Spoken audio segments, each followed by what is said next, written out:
इस भाग दौड़ भरी जिंदगी में कई बार ऐसा होता है कि हम अपने डिवाइस को खो देते हैं, जिसके कारण हमें नया डिवाइस लेना होता है, या फिर हम अपने डिवाइस को जब अपडेट करते हैं तो हमें नया डिवाइस लेना होता है।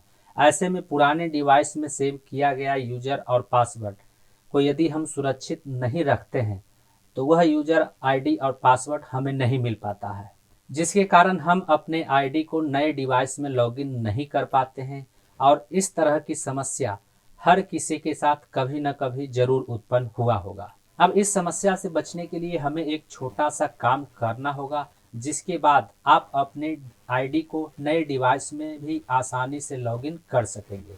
तो आज के इस वीडियो में हम इसी टॉपिक के ऊपर बात करने वाले हैं कि वह कौन सा काम है जिसे करने के बाद हम अपने आईडी को नए डिवाइस में भी आसानी से लॉगिन कर सकेंगे। नमस्कार दोस्तों, मेरा नाम है मंटन शर्मा।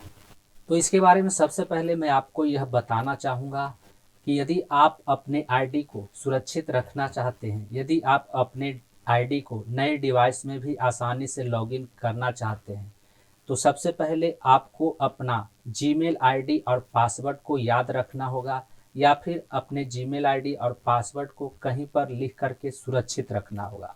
जब आप अपने जीमेल आईडी और पासवर्ड को सुरक्षित रख लेंगे, या फिर आप अपने जीमेल आईडी और पासवर्ड को याद रखेंगे, तो आप अपने किसी भी आईडी को आसानी से किसी भी डिवाइस में लॉगिन कर सकते हैं। बस आपको अपना जीमेल आईडी और पासवर्ड को सुरक्षित रखना है, उसे याद रखना है। यहाँ पर मैं आपको यह बताना चाहूँगा कि यदि आप इकोसिस्टम में लॉगिन करने के लिए अपना ईमेल आईडी और पासवर्ड भूल जाते हैं, लेकिन आपको जीमेल आईडी और उसका पासवर्ड मालूम है, तो आप आसानी से इकोसिस्टम में लॉगिन कर सकेंगे। और यह फीचर अभी भी इकोसिस्टम में एक्टिव है, जिसे यूज करके आप आसानी से इकोसिस्टम में लॉगिन कर सकते हैं। जब आप इकोसिस्टम के लॉगिन पेज पर आएंगे तो इसका इंटरफेस कुछ इस तरह से दिखाई देता है। यहाँ पर मान लीजिए कि मैं अपने इकोसिस्टम अकाउंट का आईडी और पासवर्ड भूल गया हूँ। तो आईडी और पासवर्ड भूलने के बाद इकोसिस्टम में लॉगिन करने के लिए हमें इकोसिस्टम के लॉगिन पेज पर आ जाना है। यहाँ पर आने के बाद ओटीपी का ऑप्शन दिखेगा, जिस पर जब हम क्लिक करेंगे तो क्लिक करने के बाद यहाँ ईमेल आईडी डालने का ऑप्शन दिखाई दे रहा है। और जब हम इस बॉक्स में ईमेल आईडी को डालते हैं, ईमेल आईडी और पासवर्ड डालने के बाद जब हम रिक्वेस्ट ओटीपी वाले बटन पर क्लिक करते हैं, तो क्लिक करने के बाद इस ईमेल आईडी पर एक ओटीपी चला जाता है, और जिसका नोटिफिकेशन यहाँ पर आ जाता है, जिसमें लिखा हुआ है ओटीपी सेंड सक्सेसफुली। यानी जो ईमेल आईडी मैंने डाला था उस ईमेल आईडी पर ओटीपी चला गया है।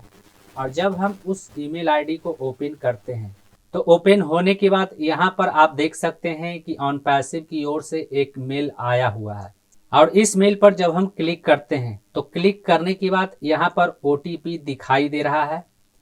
अब इस ओटीपी को कॉपी करने के बाद हमें यहाँ पर पेस्ट कर देना है। और जब हम इसे यहाँ पर पेस्ट करेंगे, उसके बाद वेरीफाई ओटीपी वाले बटन पर क्लिक कर देना है। तो क्लिक करने के बाद हम इकोसिस्टम में लॉगिन हो जाएंगे। ओटीपी के द्वारा इकोसिस्टम में लॉगिन करने के लिए ध्यान इस बात पर देना है कि ओटीपी सेंड होने के बाद 3 मिनट के अंदर ही ओटीपी के द्वारा इकोसिस्टम में लॉगिन कर लेना है। यदि आप 3 मिनट में ओटीपी के द्वारा इकोसिस्टम में लॉगिन नहीं करते हैं तो वह ओटीपी एक्सपायर हो जाएगा, और ओटीपी एक्सपायर होने के बाद आपको दोबारा से रीसेंड ओटीपी करना होगा। तो उम्मीद करता हूं इस वीडियो में दी गई जानकारी को आप अच्छी तरह से समझ गए होंगे। इस वीडियो से संबंधित यदि आपके मन में कोई सवाल है तो आप हमें नीचे कमेंट में पूछ सकते हैं।